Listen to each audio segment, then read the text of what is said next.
Nesse vídeo eu vou falar porque eu decidi não me tornar membro da Jodo Shinshu.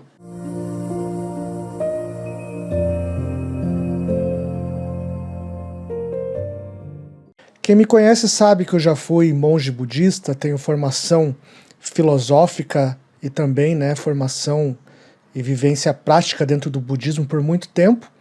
E sabe que ano passado eu estava meio que flertando com a Jodo Shinshu. Eu estava frequentando alguns serviços, algumas missas, cultos, como você quiser chamar, algumas cerimônias, no caso. Eu estava conhecendo ali o pessoal, gostei do pessoal, o pessoal também estava se envolvendo comigo e tal. E eu comecei a conversar com um dos mestres ali do templo, aqui de Curitiba, que fica aqui no bairro do Uberaba. E ele começou a gente começou a se encontrar toda semana e a gente começou a conversar sobre o budismo e tal. E ele começou a apresentar a tradição Jodo Shinshu. Para quem não sabe, a Jodo Shinshu é da Terra Pura, uma das escolas da Terra Pura, existe uma outra também, mas ela é uma escola baseada nos ensinamentos do monge Shinran. Eu comecei a frequentar aí esse local e o templo é bem bonitinho e tal. Eles estão reestruturando o templo, as coisas, construíram o templo há pouco tempo e tá ficando legal, bonitinho e tal. E eu considerei, como eu estava desigrejado, ou sem templo, sem instituição, praticando sozinho, às vezes a gente sente falta de se unir com algumas pessoas, conversar e tal. Então eu falei, para lá das nossas diferenças, eu vou tentar conhecer a Jodo Shinshu e vai que eu consigo me encaixar ali nessa instituição de alguma forma. Porém, não foi isso que aconteceu, como eu vou explicar agora.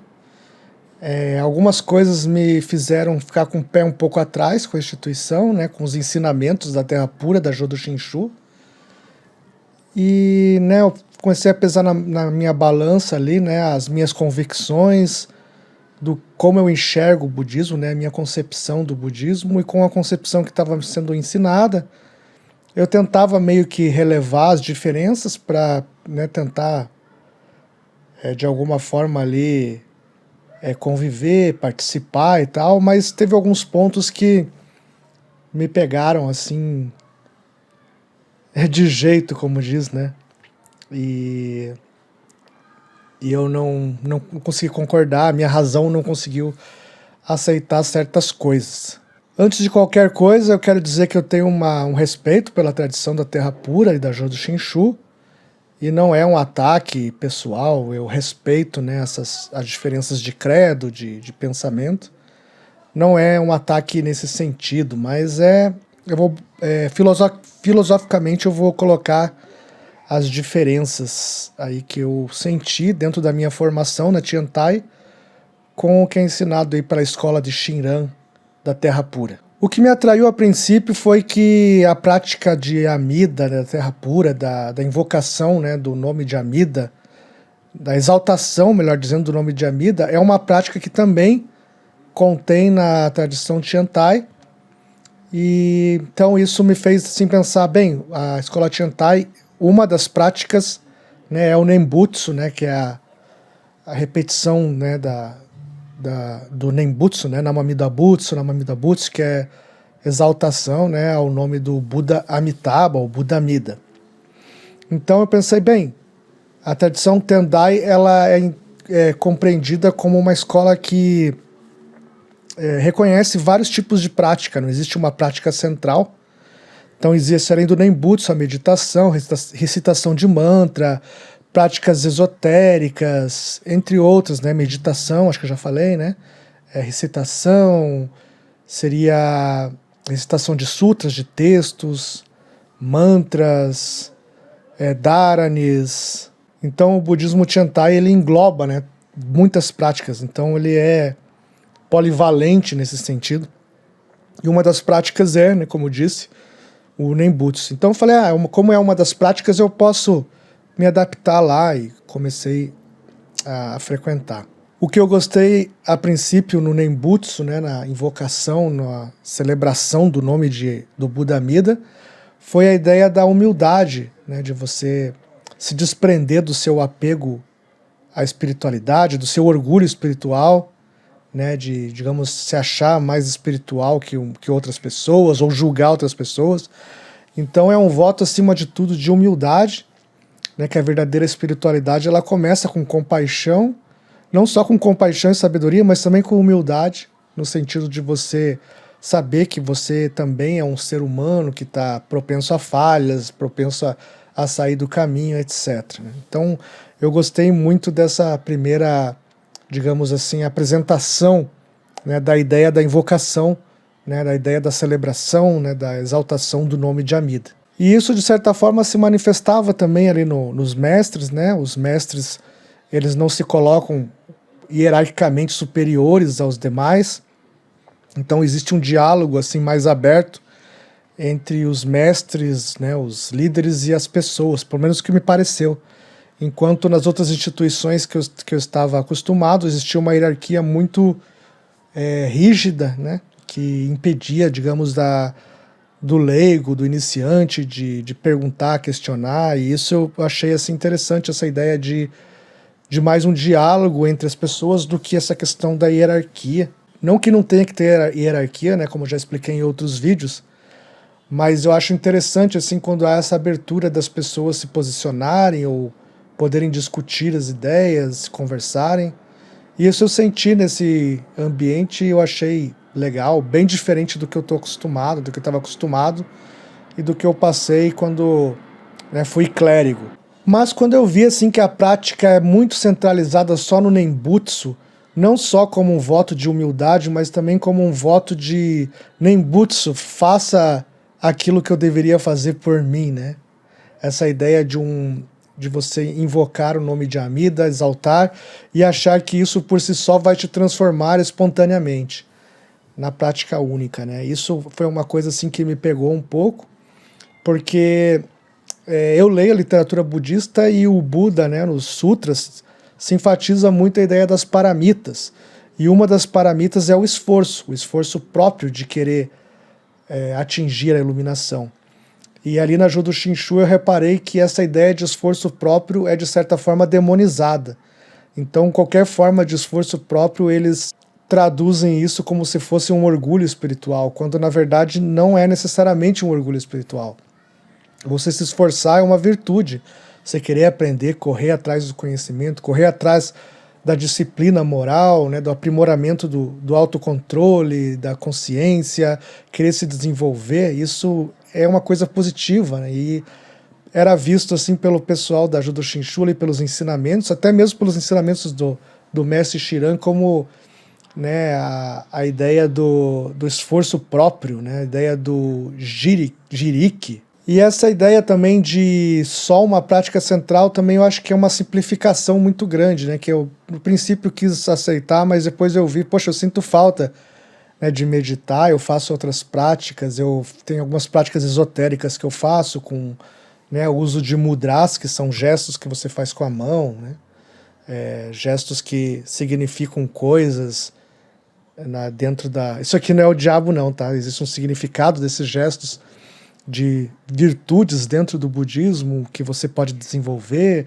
significados profundos de transformação.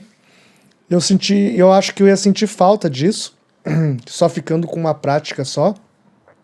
Apesar que conversando com esse mestre, que eu estava conversando semanalmente, ele me disse que eu poderia fazer isso em casa e tal, só não poderia fazer isso lá no templo ou ensinar alguém a fazer isso. Eu achei até interessante, né, essa ideia de eu poder praticar sozinho, mas praticar escondido, assim, dá a impressão que é uma concessão dele, né, do mestre, dizendo assim, pratique sozinho, só não fale pra ninguém, né.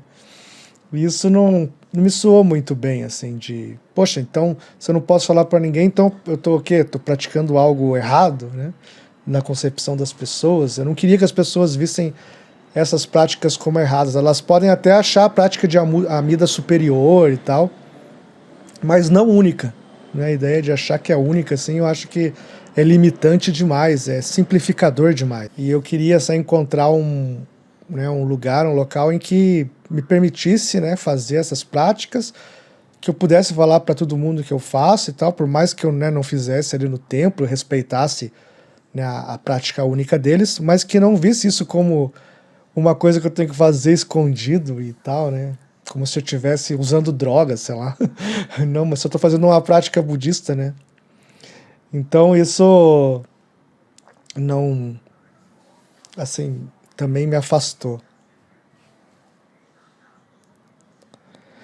A ideia do Jirik versus Tarik também, né, como eu já expliquei previamente, o Jirik seria o esforço próprio, né, quando você quer se iluminar, procura o conhecimento, procura desenvolver-se na sabedoria, compaixão, etc.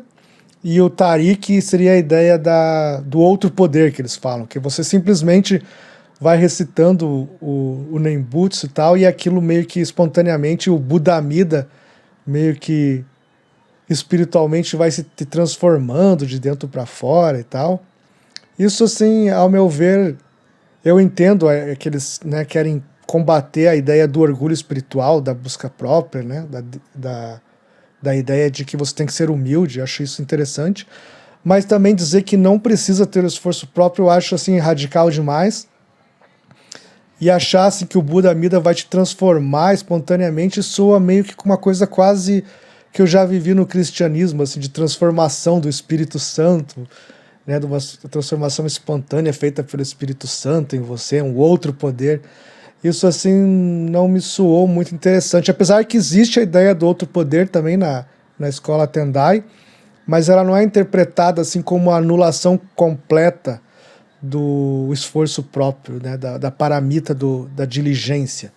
Não é uma anulação completa disso, mas sim uma ideia de você buscar com humildade, né, tentando fazer com que os ensinamentos vão, né, você vai semeando o ensinamento na sua mente, né, como uma água pura que vai expurgando uma água podre e tal, nesse sentido o outro poder, né, dessa transformação pela prática constante, né, de absorção dos ensinamentos e tal, né, como um copo com água suja que você começa a encher com água limpa e vai, né, a água limpa vai expurgando através da, né, o copo vai transbordando a água suja até ficar água totalmente limpa, né?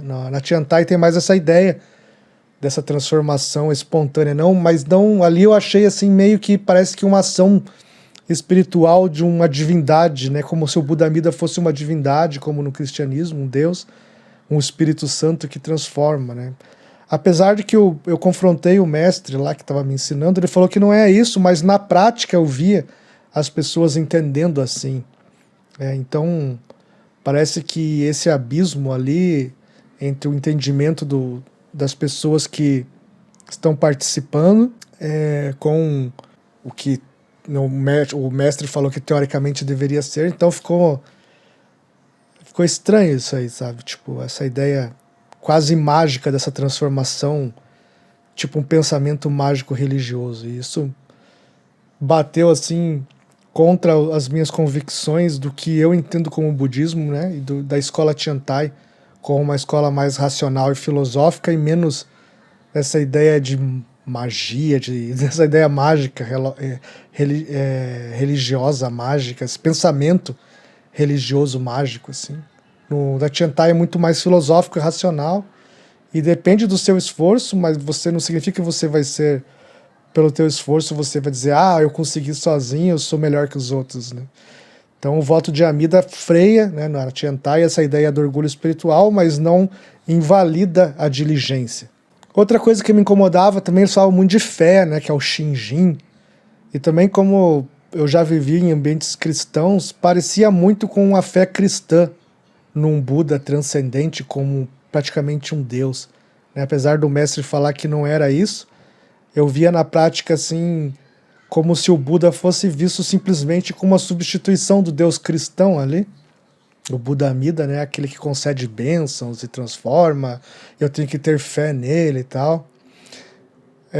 O Tiantai fala de fé também, a escola Tiantai, mas não é essa fé no que eu não vejo, nas coisas que eu espero, como no cristianismo, ou que não tem uma evidência empírica na realidade. No Tiantai a fé ela pode ser descrita mais como uma ideia assim de que dou testemunho e fé, né, do cartório, quando você assina lá um documento e se responsabiliza por ele, você fala, né, dou testemunho que isso é verdadeiro, que isso é um fato, né, eu tenho fé naquilo.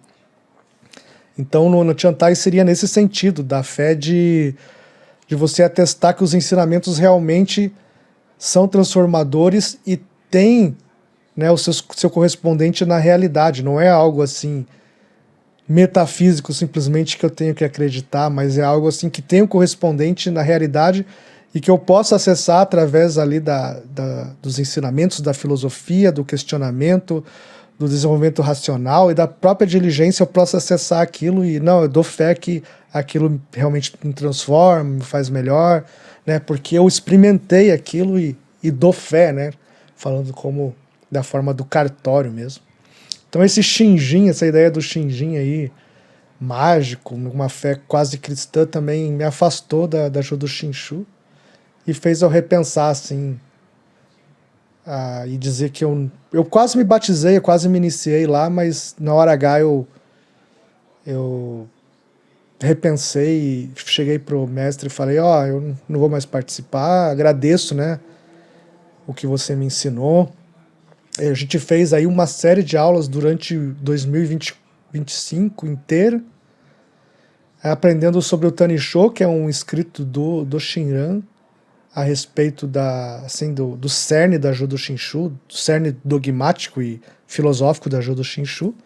Achei interessante aprender isso e conhecer a escola, que eu não tinha tanto conhecimento assim da Escola da Terra Pura, agora eu tenho conhecimento melhor, graças a esse mestre que me ensinou. Mas eu não concordava com o próprio Tanisho nessas questões do Shinjin, da fé, do Buda Amida como praticamente uma transformação espiritual espontânea, sem nenhum tipo de esforço próprio necessário, né? Então eu vi como algo irreal, porque tudo tem que ser a partir do nosso esforço, nada vai acontecer cair do céu na vida. Então não vai ter um Buda que vai me abençoar automaticamente por fé, eu que tenho que correr atrás da transformação e me transformar. A ideia do Buda Amida é você fazer essa busca sem orgulho espiritual, com humildade, mas não negligenciar o esforço próprio, né, como eu já disse. Outra coisa também que me afastou foi a ideia assim da cultura japonesa em comparação com o Dharma ali dentro, em confronto com o Dharma. Então eu percebia que dentro da escola ali do templo que eu estava, da Jodo Shinshu, era mais exaltada assim, a cultura japonesa, parecia mais um encontro entre japoneses para falar do Japão, para falar da cultura japonesa, do que do Dharma, verdadeiramente, assim, independentemente de cultura, entende? Então, era muito ensinamento budista voltado ao japonês. E isso me incomodava um pouco. Por exemplo, as cerimônias todas são feitas em japonês, então é lido lá o Sutra, né, o Amida Kyo, que é o Sutra de Amida, todo em japonês. Tudo bem que tem a tradução no livrinho e tal, mas eu acho isso estranho assim no Brasil. Eu acho que se essas escolas querem atrair o ocidental, elas precisam se ocidentalizar um pouco. Isso não significa romper com as tradições, mas trazer elas, né, na linguagem que o ocidental possa entender, porque senão fica algo inócuo, né? Tipo, as pessoas ficam lá assistindo e não entendem nada do que está acontecendo, e isso não vai levar a transformação real para a vida das pessoas.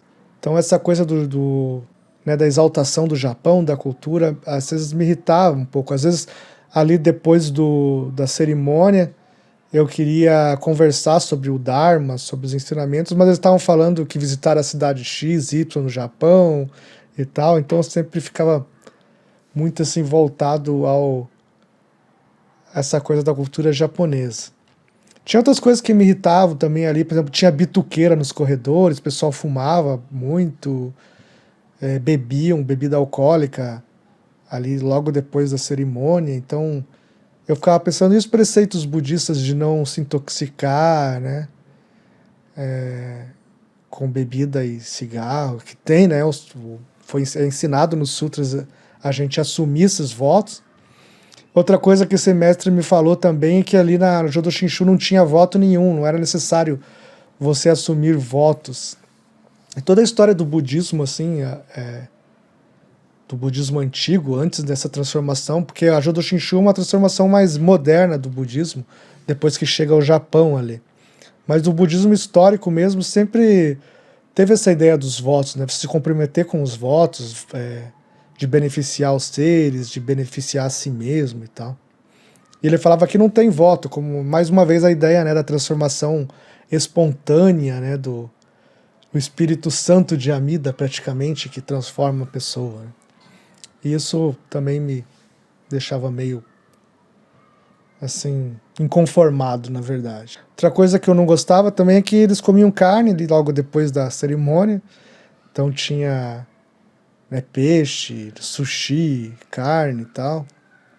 Quando que, na minha concepção, os budistas devem ser vegetarianos por, né, compaixão aos seres. A compaixão meio que entra em contraste, né, com a alimentação, nesse caso. Ah, eu amo os animais, mas eles estão mortos na minha mesa, né, no meu prato, então...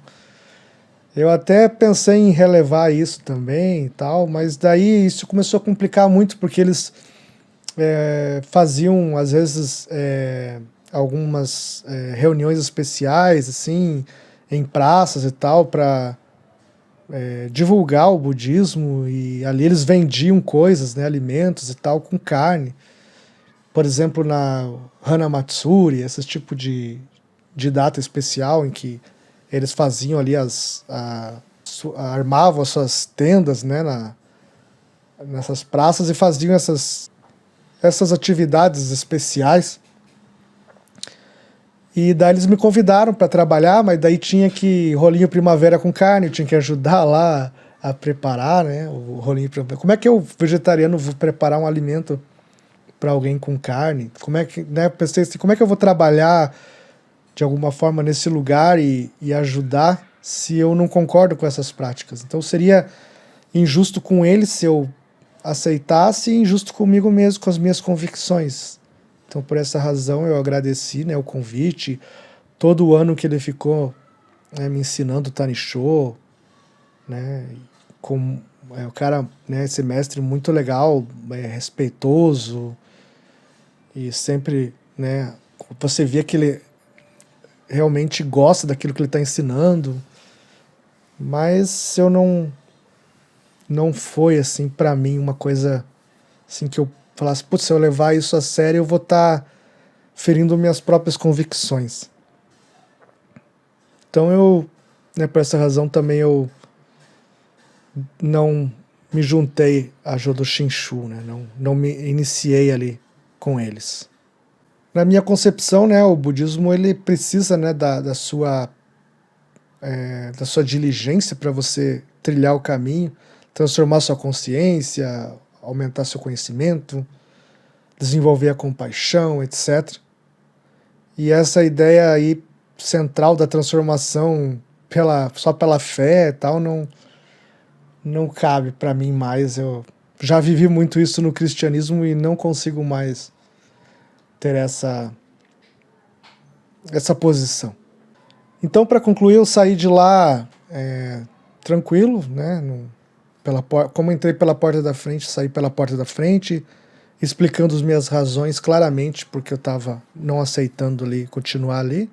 Respeito, né, toda a cultura da Terra Pura, acho ela interessante, acho que ela já ajudou muita gente.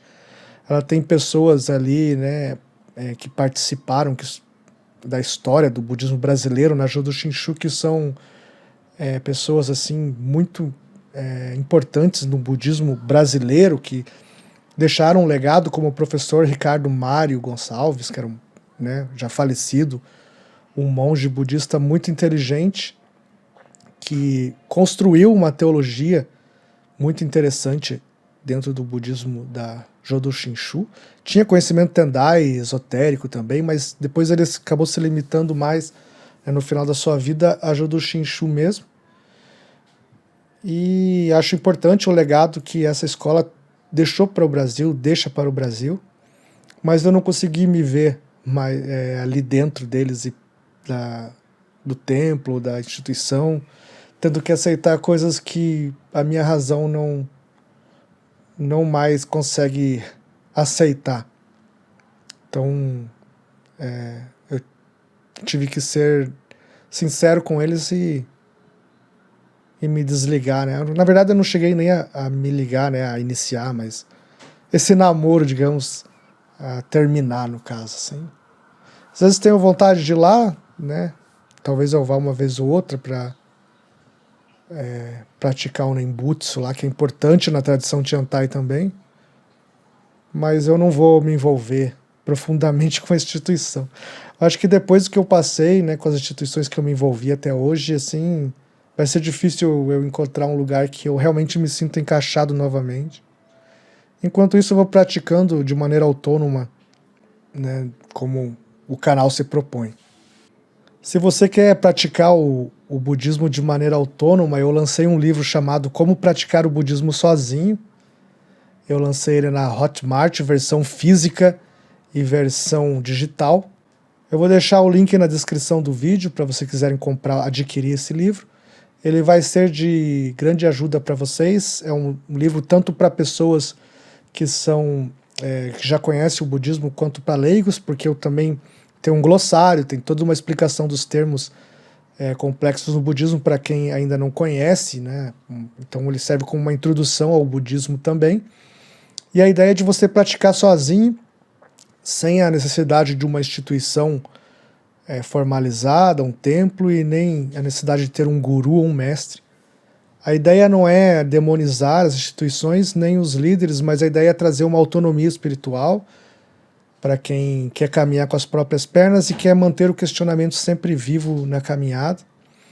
Muita gente me procurou dizendo para fazer esse livro porque na cidade em que mora não tem templos, não tem instituições, ou também, como eu, não se encaixaram em instituições e queriam ali uma espécie de um manualzinho para praticar sozinho e tentar buscar iluminação, né?